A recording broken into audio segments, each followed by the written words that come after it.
The town of Centralia in Columbia County has been vacant for decades after an underground coal mine fire drove most of its residents away. The fire by accident burned its way underground and ignited a seam of coal.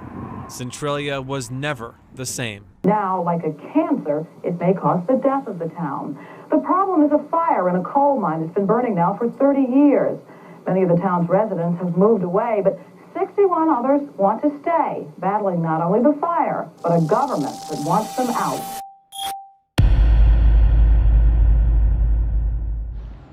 What's up, everyone? Welcome back to my channel. Today we are going on a trip to Centralia, Pennsylvania. Yes, more history. We decided to go on this trip because it's different. Wild Trail Motors came up with the idea. He showed me some videos and told me the backstory behind it, and I said, let's go. So it's about 4 hours from where I'm from, Central New Jersey. So I'm gonna go meet up with Wild Trail Motors, and for those video game fanatics or horror movie people, they base Silent Hill off of Centralia. Now the storyline is completely different. It's exaggerating. Those residents around the Centralia area say that Silent Hill has nothing to do with Centralia. However, there is that church that is in the movie as well as that's in the town, and that's the only thing I believe that is standing. But we will take you on our journey and take a look. Before we get started, make sure you like, comment, and subscribe to the channel. I appreciate all the support. Let's go. The fog on 78 isn't too thick, but it feels strange, like something's hiding in it. I'm on my motorcycle heading towards Centralia, PA, the ghost town. On my way to meet up with Wild Trail's Moto. I've been riding for a while waiting for the sunrise, but the sky's not giving me anything. It's just this dull, empty gray. All around me, farmland stretches out quiet and forgotten, with old barns barely visible in the mist. The road's dead silent, no cars, no people, just me and the engine humming beneath me. The headlights cut through the fog, but everything feels distant, like something's out there, watching, even though I'm alone. I've heard the stories about Centralia, how one day everyone just disappeared, like the town was never meant to be. It's a strange feeling knowing I'm heading towards a place that's been left behind. The air feels heavy, like something's waiting for me.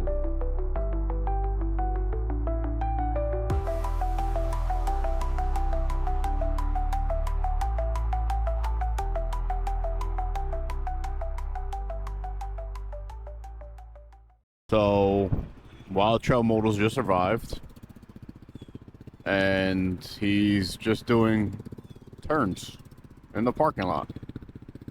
Interesting.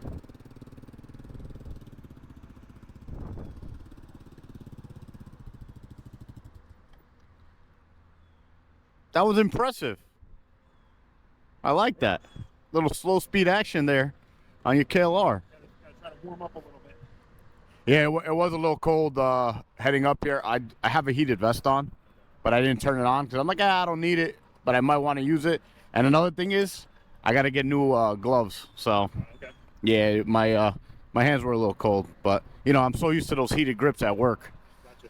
I got another pair. If you want them, I got my all-weather gloves. I mean, if it gets to the point where it's unbearable, then I'll ask for them. All right. So what's going on? Not much. Looking forward to this great ride. Yeah, I did a lot of research last night. I learned a lot of things.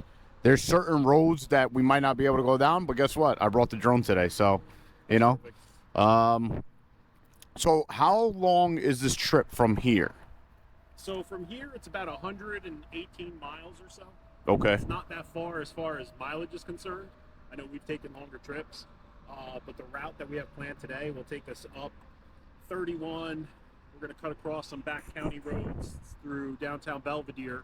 Okay. We're going to cross the Delaware at Belvedere, head up towards Penn Arbor, Pennsylvania, and then I don't even know. I've never been on the road before. I kind of scouted it out a little bit and tried to find something that was a little further away from civilization. So we're going to be basically following a mountain line where there's state game lands, Pennsylvania state game lands, a lot of hunting and stuff going on there. Hopefully we don't catch an arrow to the knee.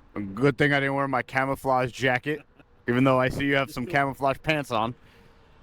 They can see me from the waist up.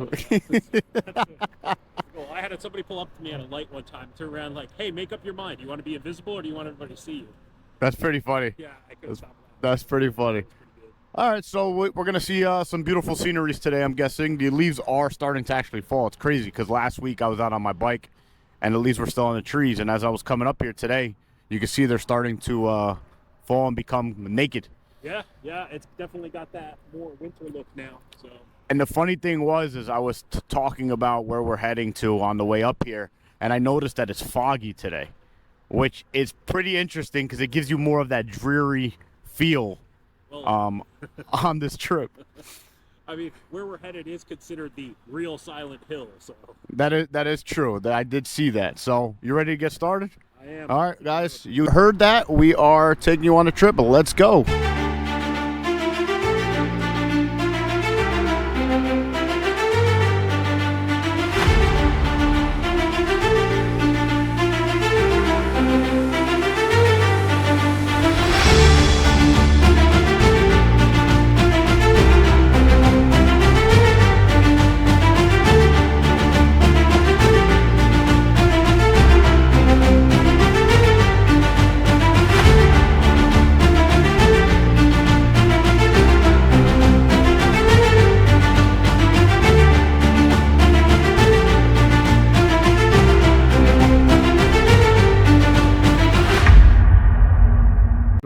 This was the church that was in Silent Hill, and this is the idea.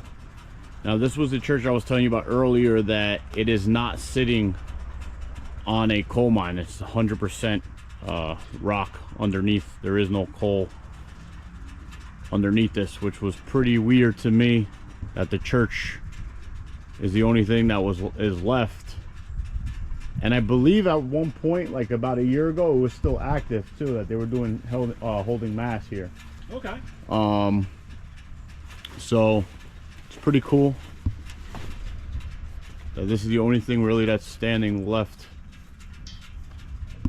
So interesting tie-in actually with this church is this is a Ukrainian Catholic church. Okay. I went to a Ukrainian Catholic school for elementary school, and one of the other places where, if you look at kind of the dome structure that's on here, and Ukrainian Catholics use the Orthodox type cross, this actually is the same religion as St. Vladimir's Church in Elizabeth at the corner of Grove and Greer. Wow. Same religion. It's pretty rare to run across a Ukrainian Catholic church. They're not everywhere. And here you go, a tie-in to Elizabeth and Centralia, PA. It's a little fun fact for you all. That's pretty cool. See, I love the history of this, and it's funny how this is an abandoned town and Amazon was driving here. So I wonder if who's getting their Amazon packages. Yeah, after the apocalypse, the only thing that's going to survive are Amazon trucks and the cockroaches. That's pretty much it. Maybe giant mutant cockroaches will be driving the Amazon trucks. Interesting. See all the ladybugs flying around? Yeah. Wow. So let's go see the rest of Centralia and see what else is left, and we'll continue on our journey. Centralia, Pennsylvania was once a busy, thriving town filled of families and workers drawn by the coal mines that surrounded it.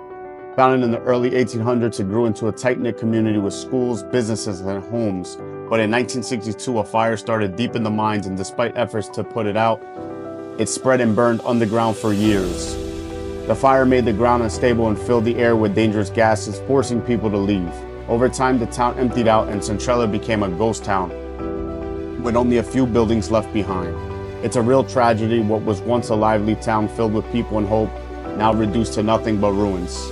The land that gave the town life ultimately took it away, and the story of Centralia stands out as a sad reminder of how quickly a community can disappear, leaving only memories in its wake.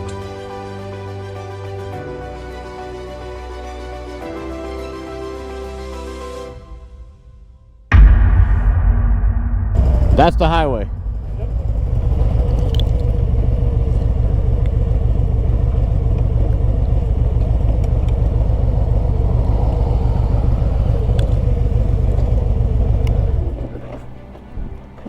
So, well, you want to walk it? So this used to be all open. This was Graffiti Highway back a couple years ago. And then during COVID, they decided to bury it and throw dirt piles over it. So this way, adventurers like us can't go down there. But what I'm going to do is I'm going to show you with the drone to see what's left and maybe see some graffiti art. That's whatever's left on the highway. So let me send up the drone and we'll take you. We're gonna send the drone up. See what's left.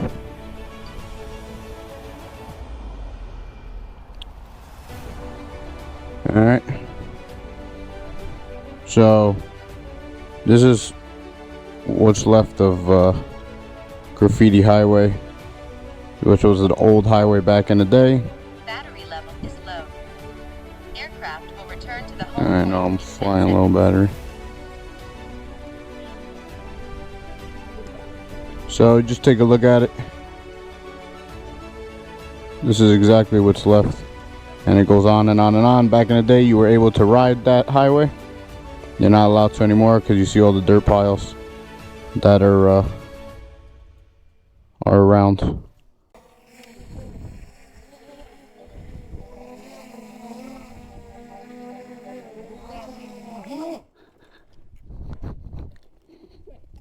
That's how you could land it too if you don't have space to land.